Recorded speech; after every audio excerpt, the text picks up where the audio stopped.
Hello friends, നമ്മൾ പരിചയപ്പെടാൻ പോകുന്നത് ഏത് കാര്യവും എന്ത് സാധിച്ചു കിട്ടുന്ന ഒരു ക്ഷേത്രത്തെ കുറിച്ചാണ് കേട്ടോ. അപ്പൊ ഇതൊരു ശിവക്ഷേത്രമാണ് കേട്ടോ. നമ്മൾ അങ്ങോട്ട് പോകാൻ പോവുകയാണ്. അപ്പൊ ഇതിന്റെ പേര് ആമണേശ്വരം എന്നാണ്. ഇത് ഉള്ളത് ആറ്റിങ്ങിലാണ്. കൊട്ടാരത്തിന്റെ ഏകദേശം അടുത്താണ് ക്ഷേത്രം ഉള്ളത് കേട്ടോ. ഒരുപാട് ഭക്തജനങ്ങൾ വന്നു പോകുന്ന ഒരു ക്ഷേത്രമാണ്. നമ്മൾ വല്ലപ്പോഴും കൂടി ഇവിടെ വരാറുണ്ട്. ഓക്കെ ഫ്രണ്ട്സ്, അപ്പൊ ഇതാണ് ക്ഷേത്രത്തിന്റെ കവാടം കേട്ടോ. ഇതാണ് കവാടം. ഇനി നമുക്ക് ക്ഷേത്രത്തിന്റെ ഉള്ളിലേക്ക് ഒന്ന് പോകുമ്പോൾ ഇങ്ങനെ നമുക്ക് ക്ഷേത്രം കാണാൻ പറ്റും കേട്ടോ. ഒരുപാട് ഭക്തജനങ്ങൾ എല്ലാ ദിവസവും വന്നു പോകുന്ന ഒരു നല്ലൊരു ക്ഷേത്രമാണ്. ഇവിടെ വന്ന് നമ്മൾ കാര്യങ്ങൾ പറഞ്ഞാൽ നമുക്ക് എല്ലാം സാധിച്ചു കിട്ടുന്ന ഒരു ക്ഷേത്രമാണ്. നമുക്ക് ഒരുപാട് അനുഭവമുള്ള ഒരു ക്ഷേത്രമാണ് കേട്ടോ. അപ്പൊ നമ്മളെ ഫ്രണ്ട്സൊക്കെ ട്രിവാൻഡ്രം, കൊല്ലം ഒക്കെ വരുന്ന സമയത്ത് തീർച്ചയായിട്ടും ഈ ക്ഷേത്രം കൂടെ ഒന്ന് വിസിറ്റ് ചെയ്യട്ടോ.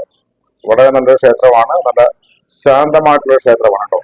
നമ്മളിവിടെ എത്തിയിരിക്കുന്നത് ഏകദേശം ഒരു 3 മണിക്കാണ്. അപ്പൊ അതാണ് ഇവിടെ നമ്മളെ ഭക്തജനങ്ങളെ ഒന്നും കാണാത്തത് കേട്ടോ. ഇവിടെ ആരുമില്ല. ഏകദേശം ഒരു 4-5 മണിയോട് കൂടിയൊക്കെയാണ് ജനങ്ങൾ വന്ന് തുടങ്ങുന്നത്. അപ്പൊ ഒരുപാട് കാഴ്ചകൾ കാണാനും അതിനൊക്കെ തന്നെ എന്ത് കാര്യങ്ങൾ പറഞ്ഞാലും ഇവിടെ നമുക്ക് സാധിച്ചു കിട്ടുന്നതാണ് കേട്ടോ. ഒരുപാട് നല്ല കാഴ്ചകളും ഉണ്ട്. അപ്പൊ ഇത് ശിവഭഗവാന്റെ ക്ഷേത്രമാണ്. ആവണേശ്വരം എന്നാണ് എന്റെ പേര്. ഇത് ആറ്റിങ്ങലാണുള്ളത് കേട്ടോ. ആറ്റിങ്ങൽ കൊട്ടാരം, ആറ്റിങ്ങൽ രാജ്ഞിയുടെ കൊട്ടാരത്തിന്റെ ഏകദേശം അടുത്താണ് ഈ ക്ഷേത്രം ഉള്ളത്. അപ്പൊ നല്ല ഒരു ക്ഷേത്രമാണ്. വളരെ പുരാതനമായ ക്ഷേത്രമാണ്. അതിനൊക്കെ നല്ല ചൈതന്യമുള്ള ക്ഷേത്രമാണ് കേട്ടോ. അപ്പൊ എന്റെ എല്ലാ ഫ്രണ്ട്സും വിസിറ്റ് ചെയ്യുക. അതുപോലെ നമ്മളെ സപ്പോർട്ട് ചെയ്തോ, സബ്സ്ക്രൈബ് ചെയ്യുക. തീർച്ചയായിട്ടും ബെൽബട്ടൺ കൂടെ ഒന്ന് എനേബിൾ ചെയ്യുക ഇതുപോലുള്ള വീഡിയോസിനായിട്ട്. അപ്പൊ ഇത് ചുറ്റും ഒന്ന് ഒന്ന് തൊടുവേണ്ട കാര്യമുണ്ട് കേട്ടോ നമുക്ക്. അപ്പൊ നമ്മൾ ജസ്റ്റ് ഒന്ന് നടക്കുകയാണ്. അപ്പൊ അവിടെ വരുമ്പോഴത്തേക്ക് ബാക്കിയുള്ള മൂർത്തികളും കാര്യങ്ങളൊക്കെ അവിടെ ഉണ്ട്. അതൊക്കെ ക്ഷേത്രത്തിൽ വൈകുന്നേരം ആകുമ്പോഴത്തേക്ക് വിളക്കും കാര്യങ്ങളൊക്കെ തെളിയിക്കണം. നമ്മളിപ്പോ വന്നേക്കുന്നത് ഏകദേശം ഒരു ഉച്ച സമയമാണ്. ഏകദേശം ഒരു 3-4 മണി ആയിട്ടുള്ളൂ. അപ്പൊ അതാണ് വേറെ ആരും ഇവിടെ ഇല്ലാത്തത്. അപ്പൊ ജസ്റ്റ് ഒന്ന് എടുത്തിട്ട് പോകാമെന്ന് കരുതി. അപ്പോൾ ഒരുപാട് ബാക്കിയുള്ള പ്രതിഷ്ഠകളും കാര്യങ്ങളൊക്കെ ഉണ്ട്. ഇതിപ്പോ ക്ഷേത്രത്തിന്റെ ബാക്ക് സൈഡാണ് വന്നേക്കുന്നത് കേട്ടോ. കാണാനും വളരെ മനോഹരമാണ്.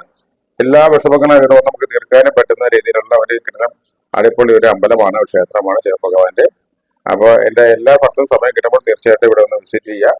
ഇതിന്റെ പേര് ആവണേശ്വരം എന്നാണ്, ആറ്റിങ്ങിലുള്ള കേട്ടോ. അപ്പൊ കുറിച്ച് എന്തെങ്കിലും കൂടുതൽ ഡീറ്റെയിൽസ് എന്തെങ്കിലും വേണമെന്നുണ്ടെങ്കിൽ തീർച്ചയായിട്ടും ഒന്ന് കമന്റ് ചെയ്താൽ മതി. ഞാൻ തീർച്ചയായിട്ടും ആ കമന്റിലേക്ക് പറയുന്നതാണ് കേട്ടോ. അപ്പൊ ഇതൊക്കെയാണ് നമ്മുടെ ഇന്നത്തെ വിശേഷങ്ങൾ. അപ്പൊ നല്ല എന്താ പറയാ, ഒരു ശാന്തമായിട്ടുള്ള ഒരു സ്ഥലമാണ് ഇത്. അതിനൊക്കെ തന്നെ നമുക്ക് എല്ലാം സാധിക്കാം. എല്ലാ വർഷവും അവിടെ തുറന്ന് പറയാൻ പറ്റും. അപ്പൊ അതേ വരുന്ന ഫ്രണ്ട്സ് അടുത്തൊരു വീഡിയോയുമായി ബൈ ബൈ.